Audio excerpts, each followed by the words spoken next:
স্ত্রী নিজের বাবা মায়ের কথা মতো চলাফেরা করে, বাবার বাড়ি গেলে আসতে চায় না, সে তার স্বামীর মুখে তর্ক করে, অবাধ্য হয়ে চলে, সে নারীর সাথে সংসার করা যাবে কিনা?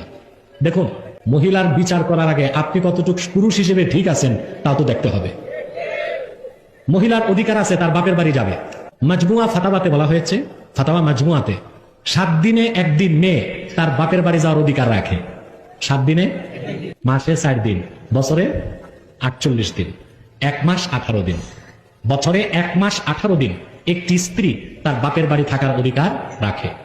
এখন আপনি পয়সা বাঁচাতে শ্বশুর বাড়ি যেতে পয়সা লাগবে, বউ যেতে দিবেন না বাপের বাড়ি, তার অধিকারকে আপনি ক্ষুণ্ণ করলে সে তো আপনার সাথে তর্ক করবেই, ঝগড়া তো করবেই। তখন আপনি ফতুয়া খুঁজবেন তালাক দিতে, এটা তো চলবে না, এটা তো জিএমটিটি, জাতে মাতাল তালে ঠিক।